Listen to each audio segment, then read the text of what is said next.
Ava Mitchell still remembers the exact moment her husband asked for a divorce. Not because I cried, not because my world shattered, but because while he was standing in our luxury apartment in downtown Seattle, telling me I was holding him back, my phone vibrated with a notification confirming that I'd just quietly purchased 41% of his company. And he had absolutely no idea. I can't do this anymore, Ava. Ethan stood near the window with a glass of whiskey in his hand, avoiding eye contact like I was some stranger he regretted marrying.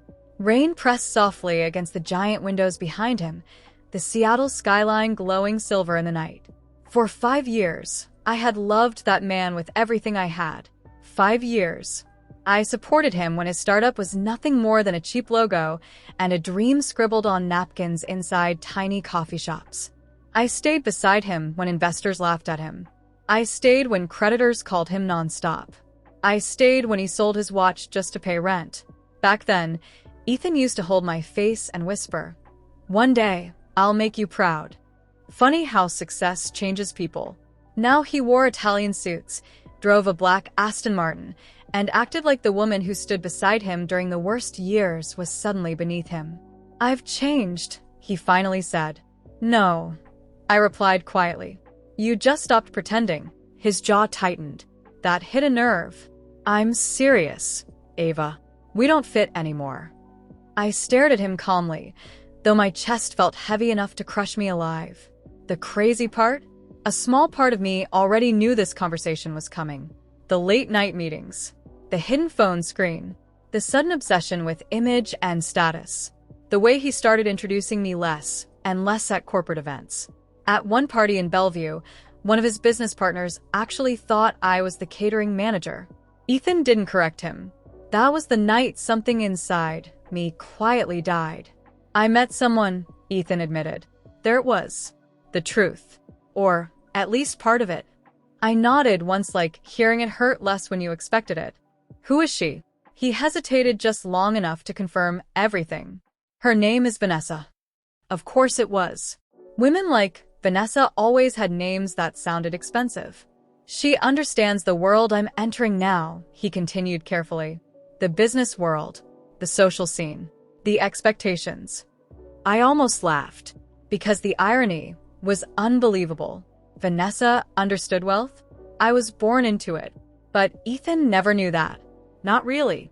When we met, I had hidden everything intentionally.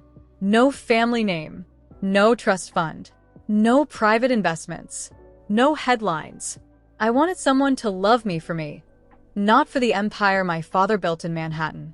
So while Ethan struggled to build his little tech company, I quietly helped behind the scenes using anonymous investors, silent partnerships, and connections he never traced back to me.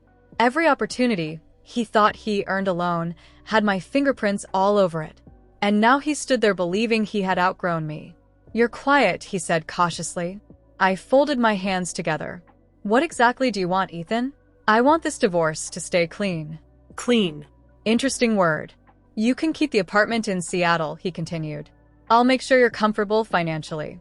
That almost made me smile. Comfortable? The man trying to offer me financial security had no idea my family owned half the buildings his company rented offices in. But I kept my face neutral. How generous. "I'm trying to do the right thing." "No," I said softly. "You're trying to feel less guilty." For the first time, he looked irritated. "You know what your problem is, Ava? You never had ambition." That one almost hurt. Almost. Because while he spent years chasing money, I spent years protecting the man I loved from discovering he was already living inside the world he desperately wanted to enter. "You think too small," he added.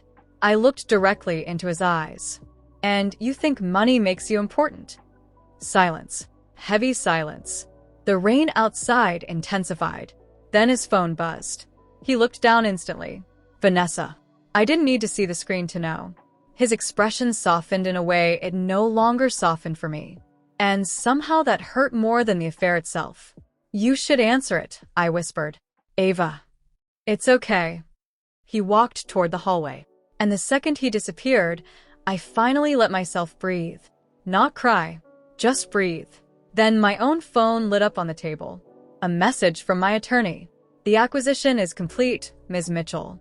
You are now the majority controlling shareholder through the holding group. I stared at the message for several seconds. Then I slowly looked toward the hallway where my husband stood talking lovingly to another woman.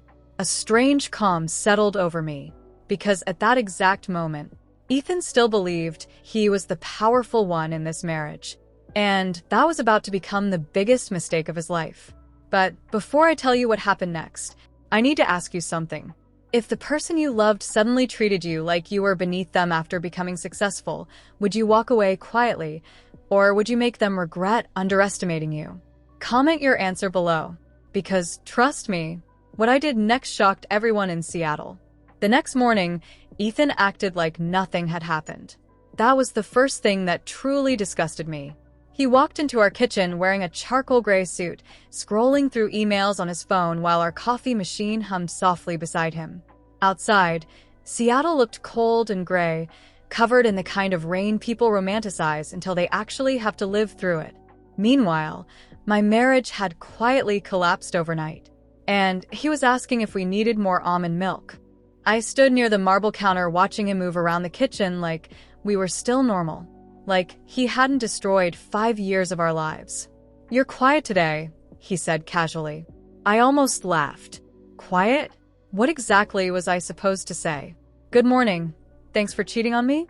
Instead, I simply took a sip of coffee and looked at him carefully. For the first time in years, I truly saw him. Not the struggling dreamer I fell in love with. Not the exhausted entrepreneur who used to hold my hand at 2 in the morning while stressing over unpaid invoices. No. This version of Ethan was polished, calculated, arrogant. Success had sharpened the worst parts of him.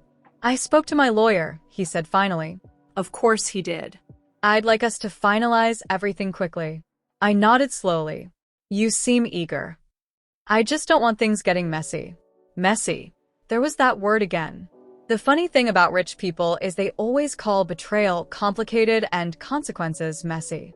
I placed my mug down gently. "Did Vanessa help you pick the timing?"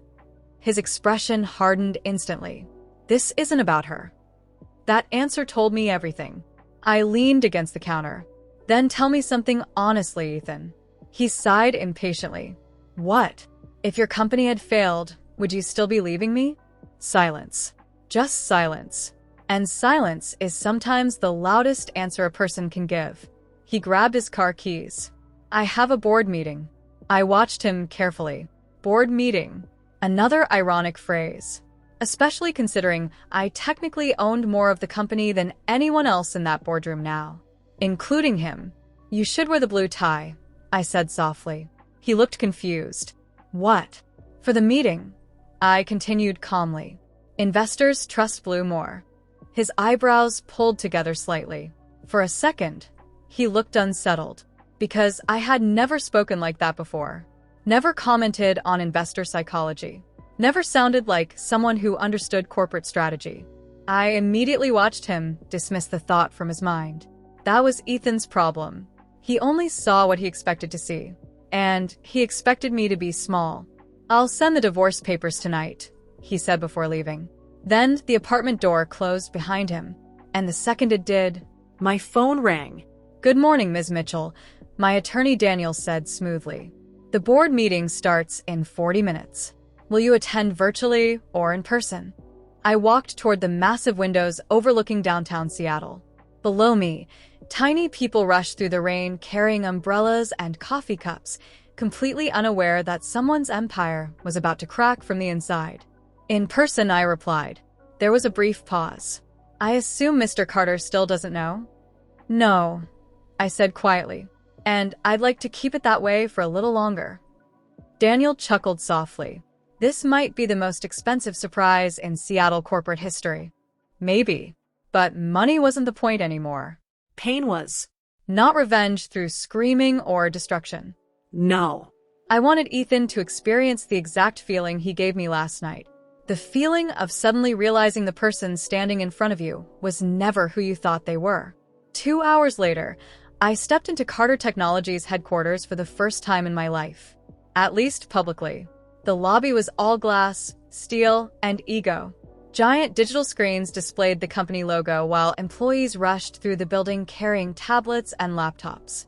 Nobody recognized me. That part almost amused me. The security guard smiled politely. "Can I help you, ma'am?" "Yes," I replied calmly. "I'm here for the board meeting." His smile faded slightly. Are you with legal?" "In a way." Before he could ask another question, Daniel appeared from the elevator. And suddenly, everything changed. "Ms. Mitchell," he said respectfully.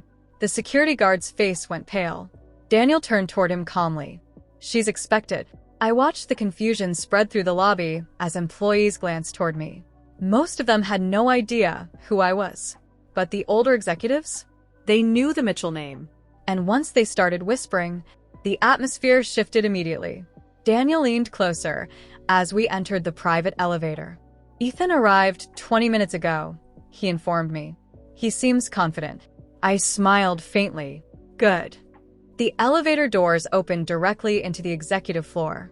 Massive windows overlooked the Seattle skyline, while quiet conversations filled the hallway outside the boardroom. Then I saw him. Ethan stood near the conference table laughing with Vanessa.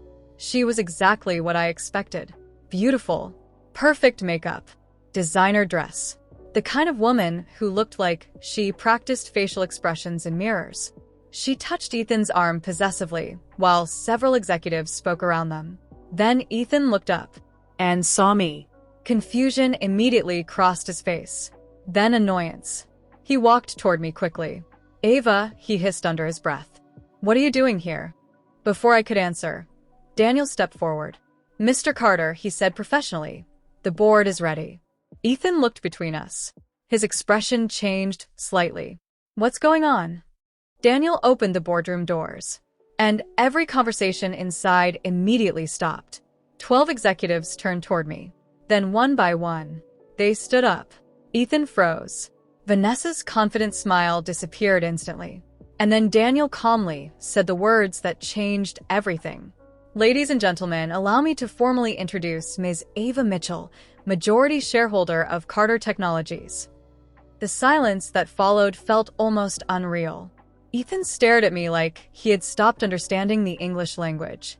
"What?" I finally looked directly into my husband's eyes. And for the first time since our marriage began, he looked afraid. Ethan looked like the ground had disappeared beneath his feet. He kept staring at me across the boardroom as if his brain refused to process what his eyes were seeing. "Ava?" he said again, quieter this time. Not angry, not confident. Confused. Completely confused. Around us, the executives remained standing in awkward silence while Vanessa slowly stepped away from Ethan like she suddenly realized she might have attached herself to the wrong person. I stayed calm. That was the hardest part for him. I wasn't emotional. I wasn't yelling. I wasn't begging. The woman he thought he understood had vanished overnight. Daniel gestured toward the empty seat at the head of the table. "My seat, I believe." Several executives exchanged nervous looks as I walked forward in black heels that echoed sharply across the marble floor. Ethan still hadn't moved. "You own shares," he finally said carefully. "That's impossible." I pulled out the chair slowly before sitting down. "Not shares," I corrected softly. "Control." The room went dead silent again. Vanessa crossed her arms tightly. "There's no way this happened without the board knowing." One older executive cleared his throat uncomfortably. "We knew," he admitted. Ethan turned toward him instantly. "You knew." Non-disclosure agreements were involved. Ethan looked betrayed. Interesting, wasn't it? Men like Ethan always think betrayal only counts when it happens to them. His eyes snapped back to me. "Who are you?" That question almost broke my heart, because once upon a time, I would have answered, "Your wife." But now? Now I wasn't sure he deserved that answer anymore. Daniel slid several documents across the table toward Ethan. The acquisition was completed through Mitchell Capital Holdings over the last 14 months. Ethan flipped through the papers rapidly. The color slowly drained from his face. Because the numbers were real. The signatures were real. Everything was real. "You planned this?" he whispered. "No," I said honestly. "I protected myself." "That's not protection, Ava." This is manipulation. I almost smiled. Manipulation? Coming from the man secretly sleeping with another woman while planning our divorce? That word sounded unbelievable coming from him. I gave you 5 years of loyalty. I replied calmly. You gave me divorce papers. Vanessa suddenly stepped forward. Ethan built this company. I looked directly at her. No, I said quietly. He built the public version of it. Her expression tightened instantly. Good. She needed to understand something very important.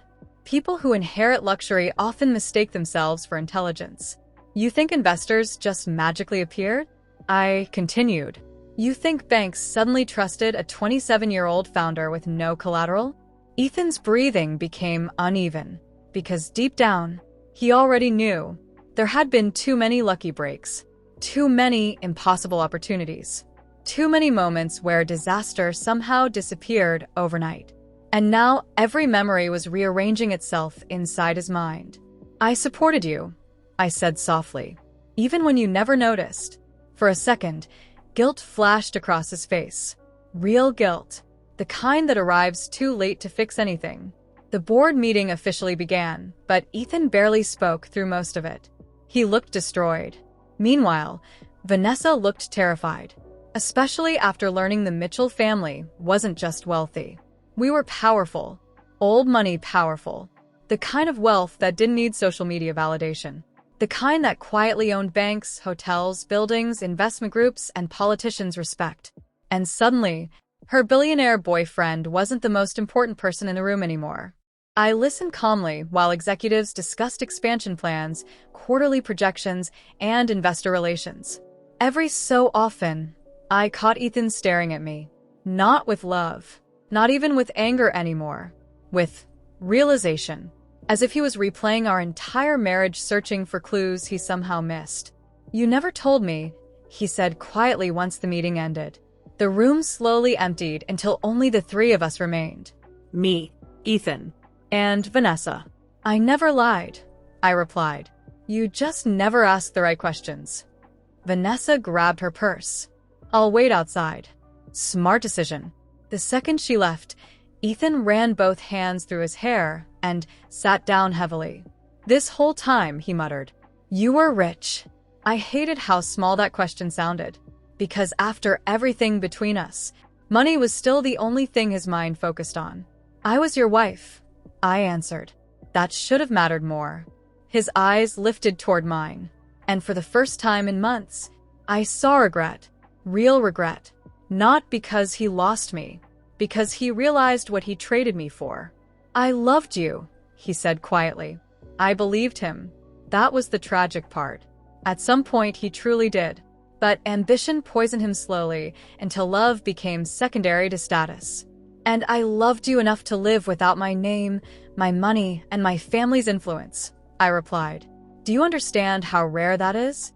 His silence answered for him. You let people disrespect me, I continued softly.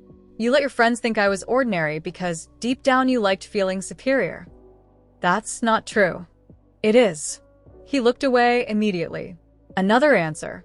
You know what hurts the most? I asked. Ethan swallowed hard. I would have given you everything willingly. That sentence shattered whatever confidence he still had left, because he finally understood the truth.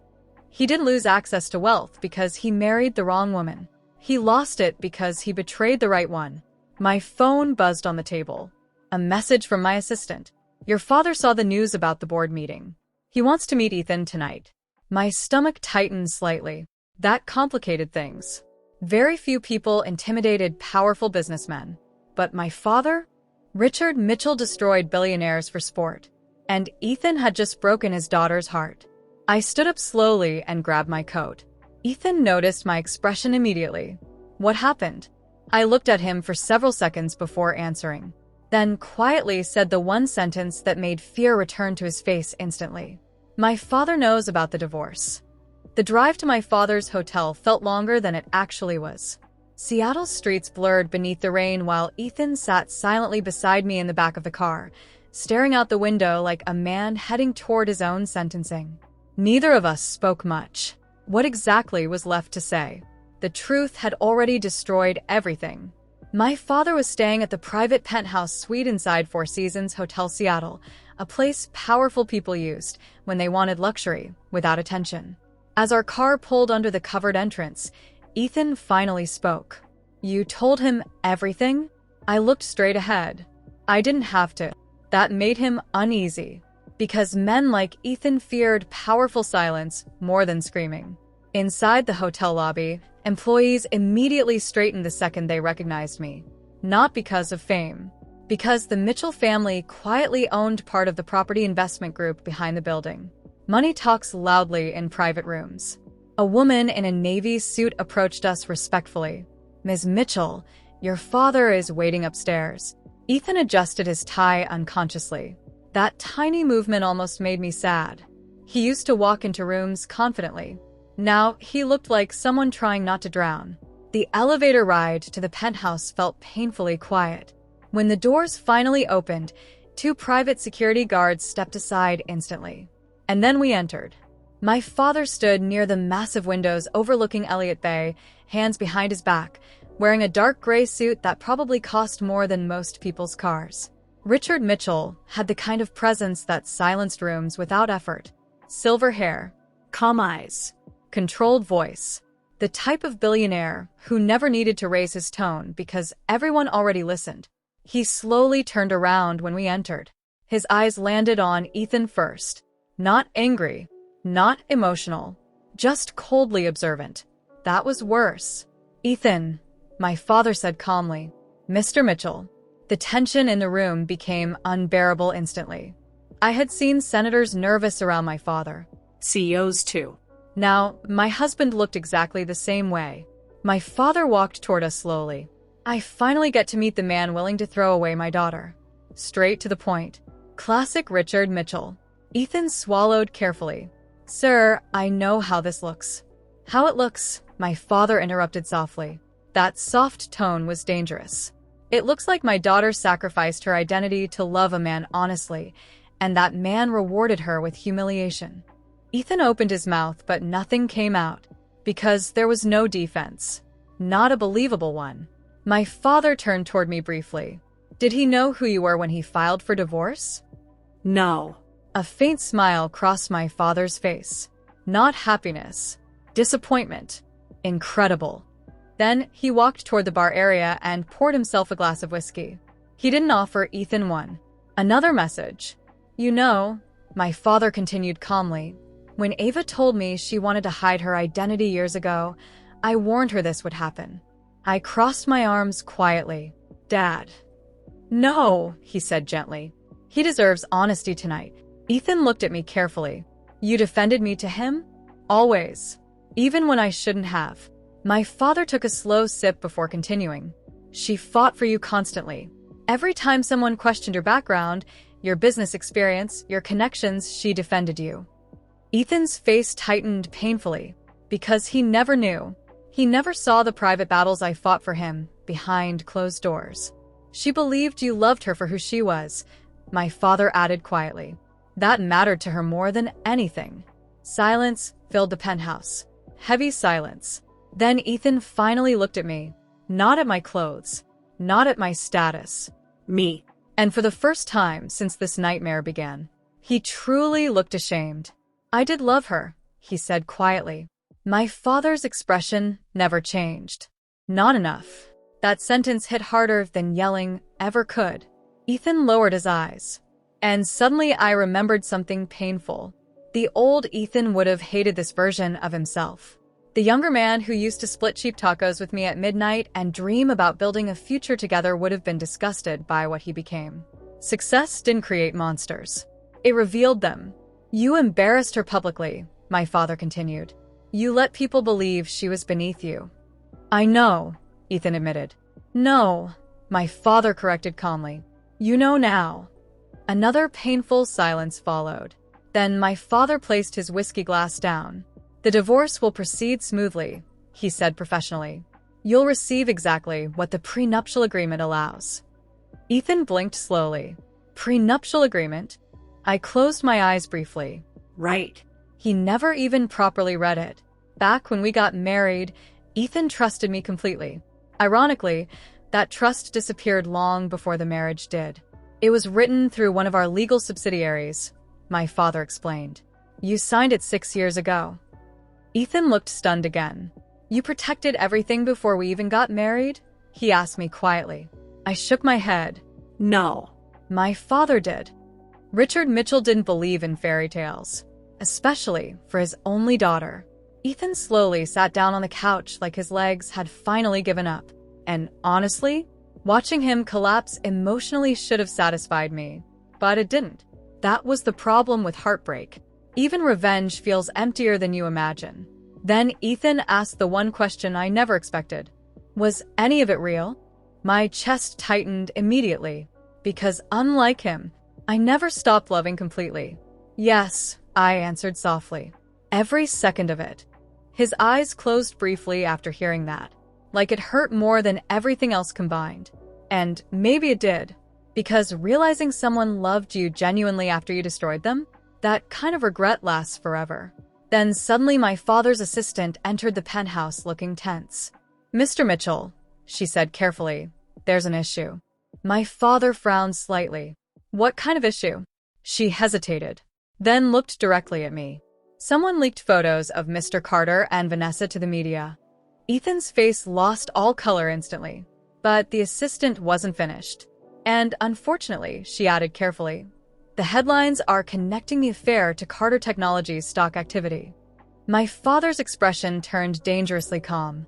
Meanwhile, my phone exploded with notifications. News alerts, investor messages, financial reporters, social media mentions. Everything was spiraling fast. And deep down, I knew this was only the beginning. My phone wouldn't stop vibrating. Message after message flooded the screen while financial news channels across America ripped Ethan apart in real time. Carter Technologies' CEO involved in affair scandal. Questions arise about executive conduct. Investors react after shocking boardroom rumors.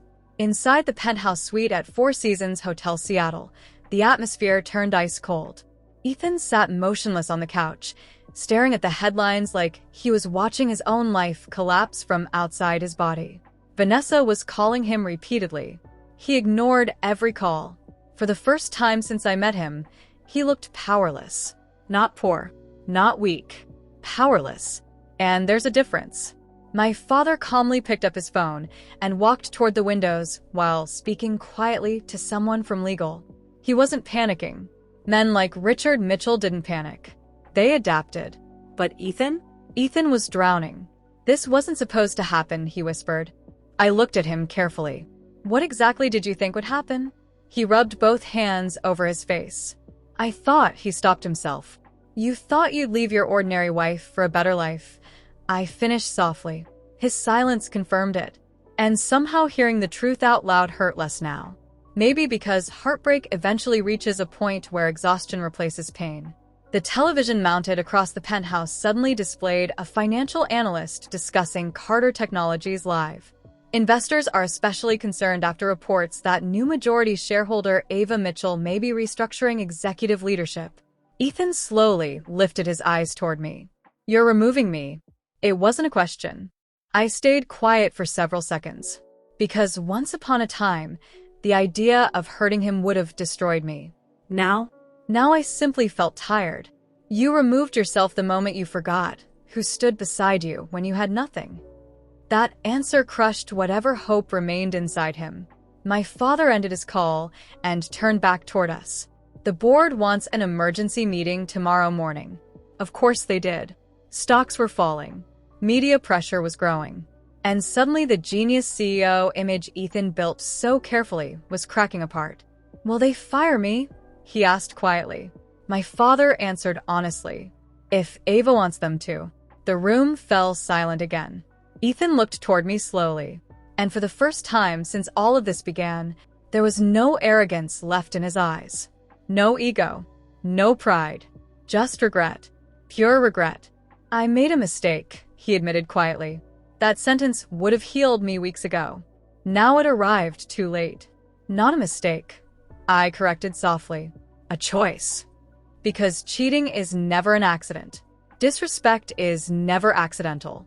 And abandoning the person who built you from the shadows? That's definitely not accidental. Ethan's eyes turned red for the first time. I didn't realize how much you did for me. You weren't supposed to, I replied. Love isn't supposed to keep score. A painful silence settled between us. Then he finally asked the question that had been haunting him since the boardroom.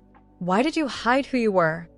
I looked out toward the Seattle skyline glowing through the rain and answered honestly, because I wanted at least one person in my life to love me without seeing dollar signs first. That broke him completely. I could see it happen in real time, because deep down, Ethan finally understood the tragedy of everything. I had given him the one thing billionaires struggle to find, real love, and he traded it for temporary attention and fake luxury. Vanessa wasn't special. She was simply easier. Easier for his ego. Easier for his image. Easier for the shallow version of success he became addicted to. But easy things rarely last. My father checked his watch. It's late, he said calmly. You should both get some rest. Ethan stood slowly. But before leaving, he looked at me one last time. Not at the billionaire. Not at the shareholder. Not at the Mitchell heir. At Ava. The woman who once loved him enough to live like she had nothing. I really did love you, he whispered again. A tear finally escaped down my cheek. Because I believed him. And that was what made everything so heartbreaking. I know, I answered softly. Then he nodded once and walked away. No dramatic speech. No screaming. No begging. Just the quiet sound of a man realizing too late that he destroyed the best thing that ever happened to him. The penthouse doors closed behind him. And just like that, my marriage ended. 3 months later, the divorce became official. Ethan resigned as CEO of Carter Technologies after the board lost confidence in him publicly. The company survived under new leadership, though the media spent months turning his downfall into entertainment. Vanessa disappeared the second the headlines became ugly. Apparently, she loved success more than she loved Ethan. Poetic, honestly. As for me, I left Seattle for a while and stayed in Manhattan near my family. For the first time in years, I stopped pretending to be smaller just to make someone else feel bigger. And strangely enough, that freedom healed me more than revenge ever could. A year later, I attended a charity gala in Chicago. While speaking with investors near the ballroom entrance, I noticed someone staring at me from across the room. Ethan. He looked different. Older somehow. Quieter. Life had humbled him. For a moment, neither of us moved. Then he gave me a small, respectful nod. Not like a husband. Not even like an ex-lover. More like someone acknowledging the person who changed his life forever. And honestly, that was enough. Because in the end, I didn't need to destroy Ethan Carter. He destroyed himself the moment he underestimated the woman who loved him when he had nothing.